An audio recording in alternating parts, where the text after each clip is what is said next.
Bismillah. Assalamualaikum warahmatullahi wabarakatuh. Alhamdulillah wassalatu wassalamu ala Rasulillah wa ba'd. Pertamanya saya ucapkan alhamdulillah di atas kita dapat sambung semula siri menghayati doa yang ke-13 bagi kali ini. Dan hari itu kita terhenti 2 siri, saya ingat, kerana saya berada di luar di Riau, dan pada pagi Jumaat itu saya ingat nak sambung, tetapi saya berada di Istana Siak dan kebetulan anak saya kurang sihat, kena mengikuti saya yang kecil, so saya terpaksa menangguhkan. Dan alhamdulillah hari ini kita akan dapat sambung semula siri kita yang ke-13 ini. Sebelum itu saya mengambil kesempatan juga untuk mengucapkan tahniah kepada semua rakyat Malaysia yang terbaik dengan PRN di negeri-negeri yang terlibat. Arti apapun yang mereka undi, mereka telah menunaikan kewajipan sebagai rakyat Malaysia. Dan kemudiannya mudah-mudahan Allah Subhanahu Wa Taala memelihara negara ini dan sentiasa memberikan kepada kita kesejahteraan, keamanan, dan dikurniakan kepada kita pentadbiran yang baik bagi siapapun yang memerintah bagi negara ini. Kita sambung semula perbincangan kita berhubung dengan di manakah tempat-tempat yang mustajab doa. Pada kali yang lepas kita telah bicarakan tentang pada waktu 1/3 malam yang akhir. Kita bicarakan juga ketika kita doa kepada saudara kita dalam keadaan dia tak tahu. Dan salah satu tempat mustajab doa yang disebut dalam hadis Nabi SAW ialah duburis salatil maktubat, iaitu selesai ataupun di hujung salat yang difardukan. Duburis salatil maktubah, dubur ni maksud yang di hujung. Sebab tu orang Arab dia panggil yang belakang kita ni dia panggil dubur, yakni di belakang salat yang difardukan.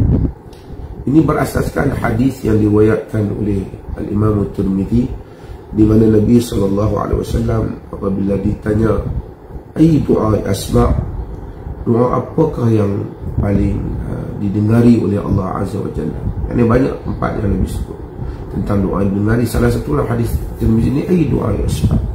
Ditanya Nabi SAW apa doa yang paling didengari. Nabi SAW kata jawful laylil akhir wa duburis salatil maktubat. Nabi kata pada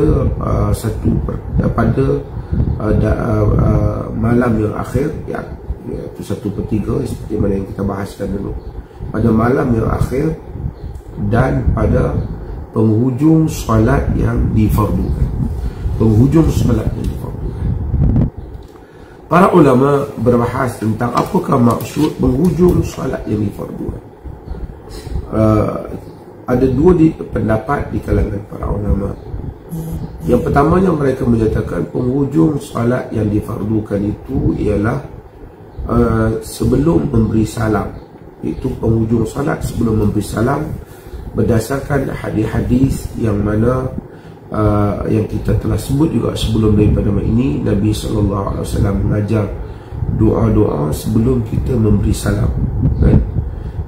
Termasuk hadis-hadis yang selalu kita baca yang Nabi suruh ajar orang yang lukuh berdoa itu. Nabi ajar dia, Nabi kata suruh dia doa, Nabi suruh dia puji Allah dan selawat. Kemudian Nabi suruh doa summa du'u ma sya'a ma syi'a. So Nabi kata summa yatakhayyaru min ad-du'a'i ma sya'a wa summa yatakhayyaru min al-mas'alati ma sya'a. Kemudian dia doalah apa yang dia mahu, kalau dia mintalah apa yang dia mahu. Jadi itu adalah penghujung salat yang dimaksudkan.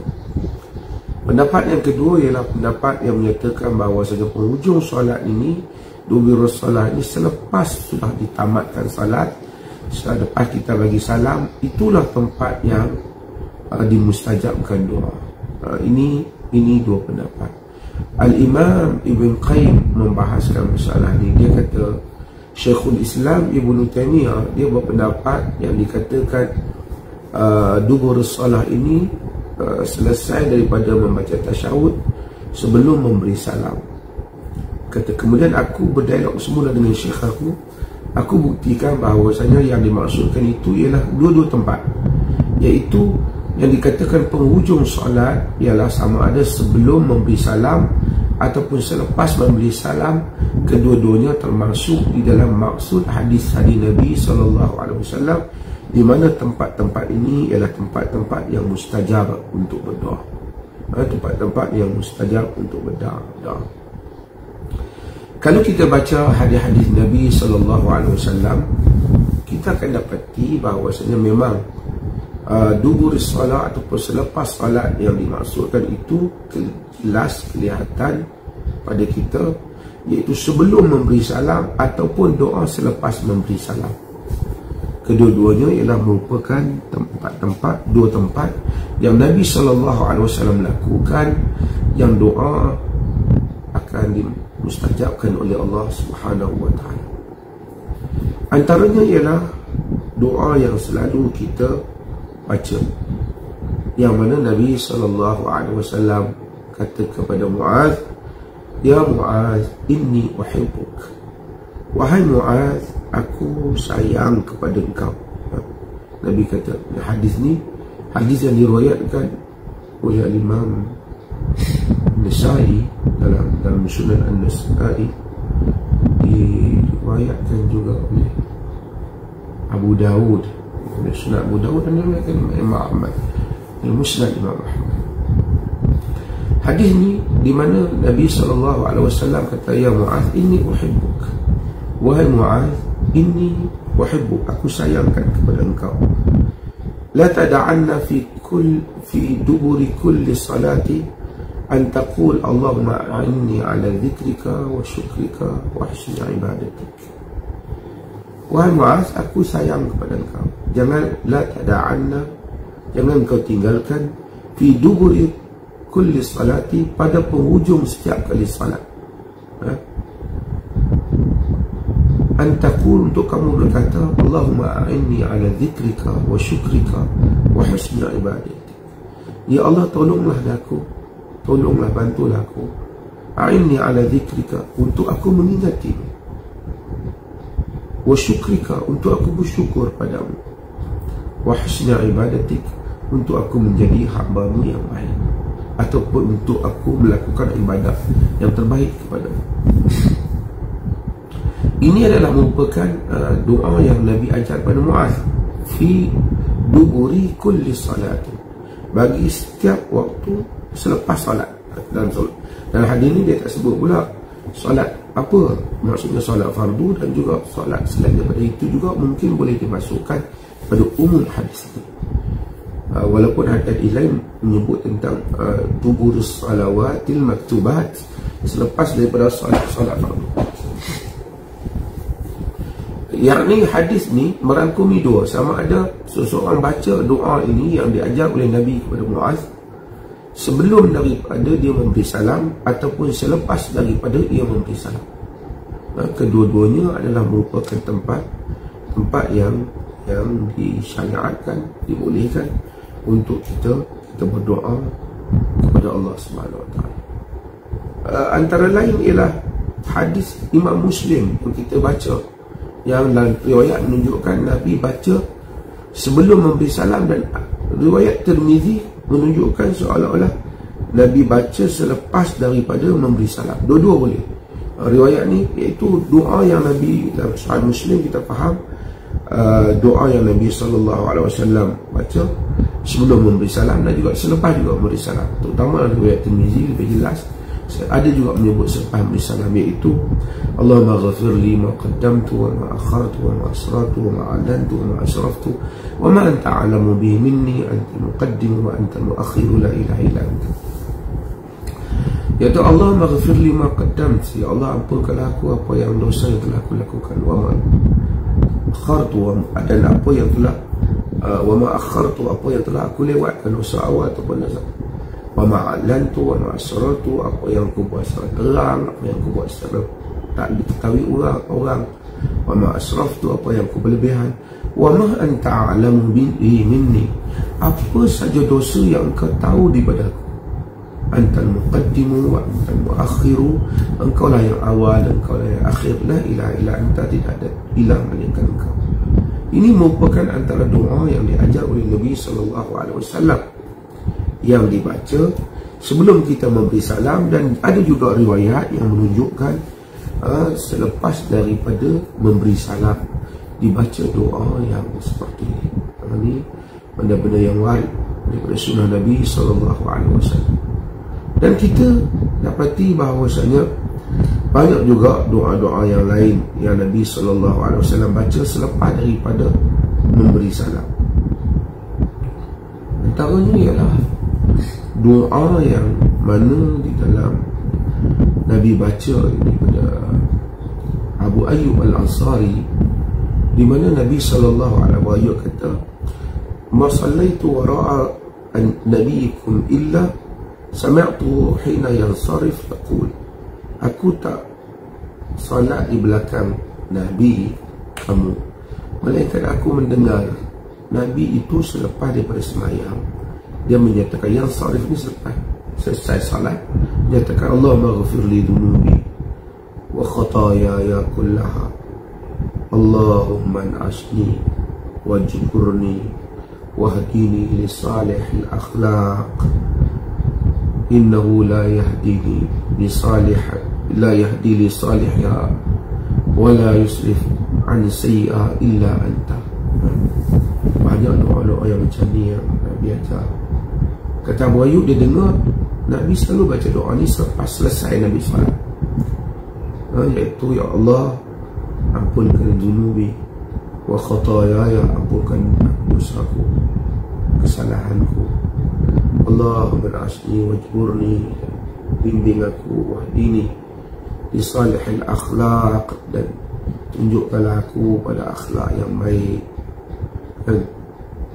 La yahdi, innahu la yahdini li salihai wa la yasrif anni sayyi'ah, kerana tak ada orang yang akan dapat tunjukkan aku kepada akhlak yang baik, wa la yusrifuni an sayyi'ah, dan tidak ada yang dapat memalingkan aku daripada akhlak yang buruk, illa anta, melainkan engkau. Yang ni Abu Ayyub kata dia dengar Nabi selepas daripada Nabi SAW selesai daripada salat. Juga hadis-hadis yang lain seperti hadis Ka'ab yang menyatakan bahawasanya dia mendengar Nabi SAW apabila selesai daripada salat membaca, Allahumma aslih li dini alladhi ja'altahu ismatu amri, ya Allah, baikilah agamaku yang mana kau telah jadikan agamaku itulah memelihara urusanku. Dalam riwayat lain dia dari wa aslih li dunyaya allati fiha ma'ashi, dan baikilah duniaku yang padanya kehidupan aku. Masya Allah. Nanti kita akan datang kepada contoh-contoh doa Nabi yang mana begitu indah Nabi apabila mengajar kita doa. Siapa yang membaca doa-doa Nabi, dia akan tahu tak ada apa doa-doa yang direka oleh selain daripada Nabi. Bukan tak boleh kita baca doa yang diajar kononnya oleh orang itu, orang ni, tokoh itu, tokoh ni. Itu pengalaman dia lah, boleh juga kita tiru.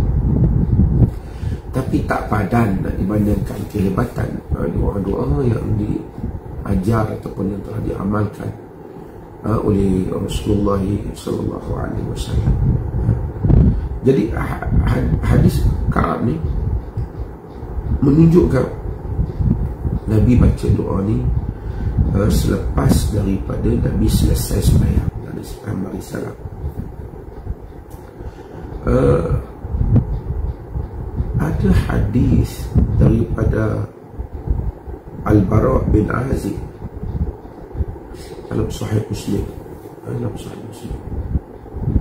Hadis dalam Sahih Muslim, Al-Bara' bin Azib dia kata bahawasanya kunna idza sallaina khalfa Rasulillah sallallahu alaihi wasallam ahbabna an nakuna an yamin. Kami bila salat di belakang Nabi, kami suka untuk duduk belah kanan Nabi. Sahabat ni bila sembahyang, dia kata dia suka banyak penuhkan dulu belah kanan, kerana Nabi ni dia tak yuqbilu alaina biwajhihi, kerana lepas salam Nabi akan menghadap kepada kami dengan wajahnya. Kerana Nabi lepas salam, Nabi akan pusing ke kanan pada kebiasaan. Tapi hadis-hadis menunjukkan bukan semua setiap kali, setiap time Nabi pusing ke kanan ni, bukan. Tapi hadis-hadis yang itu menunjukkan sering kali Nabi selepas bagi salam, baginda sallallahu alaihi wasallam pusing ke sebelah kanan, baginda pusing ke sebelah kanan. Ya, nanti kita akan datang kepada bab itu juga, perbahasan hal itu.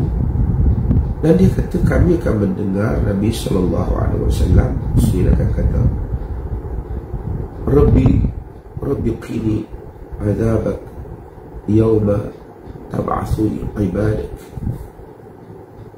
Nabi kata, ya Allah, Rabbi qini azabak, ya Allah, peliharalah aku daripada azab.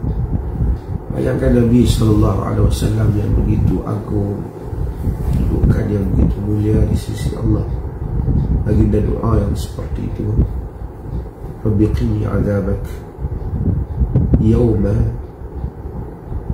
tab'atsu ibadak. Oh ya Allah, peliharalah aku daripada azabmu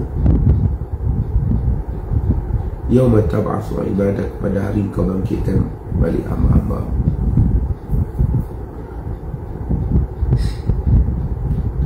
Hadis ini menunjukkan dalam riwayat ni Al-Bara' bin Azib, dia kata dia dengar Nabi SAW baca itu selepas Nabi selesai salat.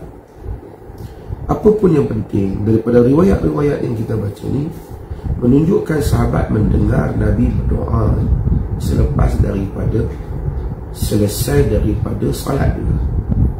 Cumanya kita tahu bahawasanya lafaz yang Nabi doa ni, Allahumma aslih li dini, ya Allah baikilah urusan aku, Allahumma qini azabak, ya Allah peliharalah aku daripada azabmu. Menunjukkan Nabi doa untuk diri baginda bersendirian.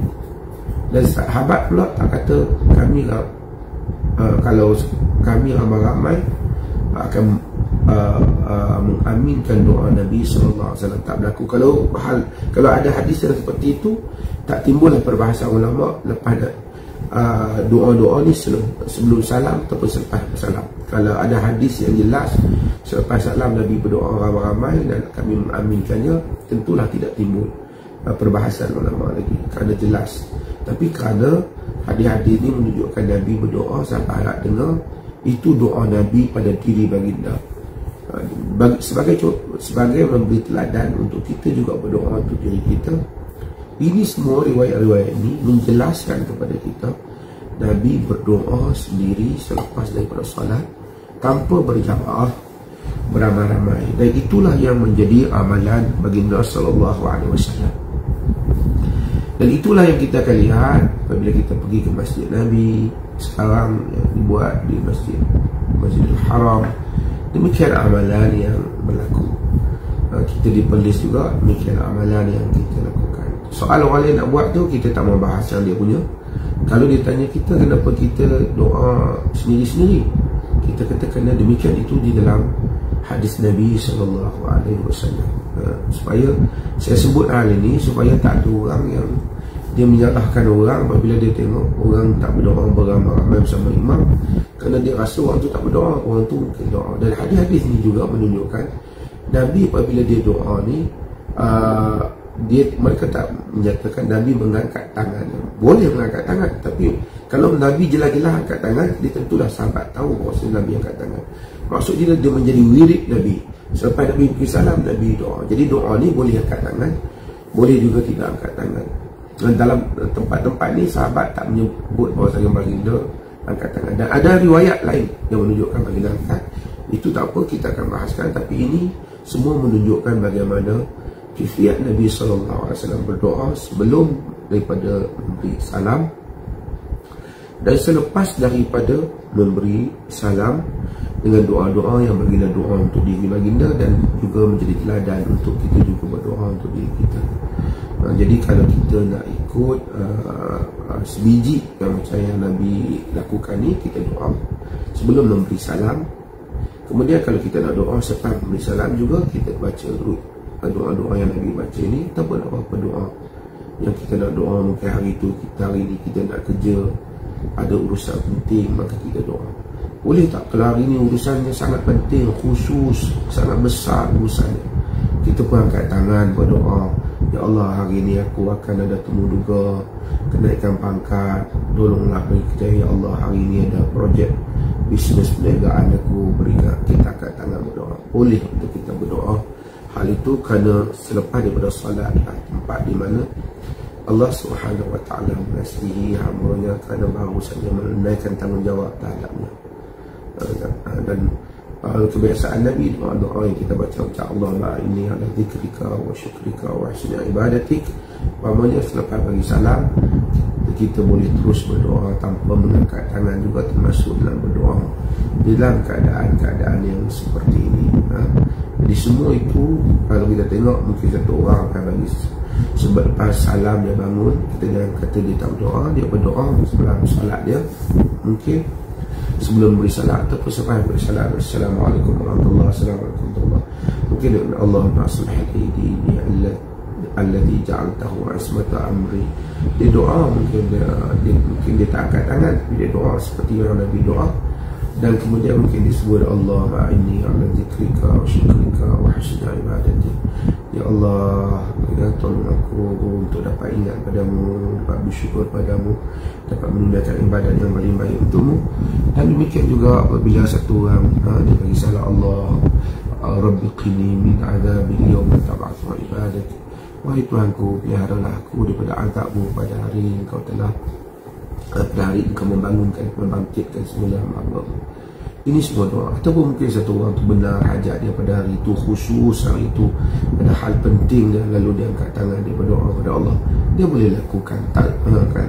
Kalau dia pun tak bersama dengan imam tak boleh kata apa, kerana yang imam lakukan beramai-ramai itu ialah mungkin kebiasaan kita di Nusantara ini ataupun beberapa negara yang lain.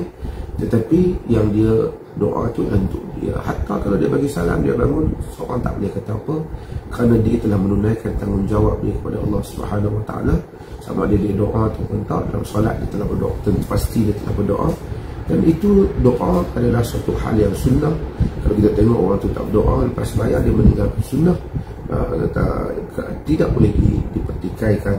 Perkara yang sunat maksudnya tidak boleh dipertikaikan kerana dia telah menunaikan kewajipannya. Dan kemudian kalau dia tak berdoa beramai-ramai juga, tidak boleh dipertikaikannya, kerana itu amalan yang diamalkan di Nusantara. Dia mungkin telah berampang mengamalkan doa yang telah dibuat oleh Nabi SAW, seperti mana yang kita lihat dalam hadis-hadis ini. Maka tidak ada perbalahan dalam hal ini. Mudah-mudahan Allah Subhanahu Wa Taala merahmati kita semua dan menjadikan kita sentiasa mengikut contoh Nabi SAW di dalam berdoa, dan dengan itu doa kita akan mustajab. Kesimpulan daripada perbahasan kita pada hari ini, bahawa doa sebelum memberi salam dan selepas memberi salam ialah antara tempat yang mustajab, yang Allah Subhanahu Wa Taala akan terima. Jadi kita juga ambil ruang itu untuk berdoa, kerana apabila kita telah menunaikan salat dengan baik, berarti kita telah melakukan perkara yang Allah sayang dan suka. Dan apabila Allah sayang dan suka, dia Allah juga mengangkat doa kita, mudah-mudahan insya-Allah. Sekian, Assalamualaikum warahmatullahi wabarakatuh.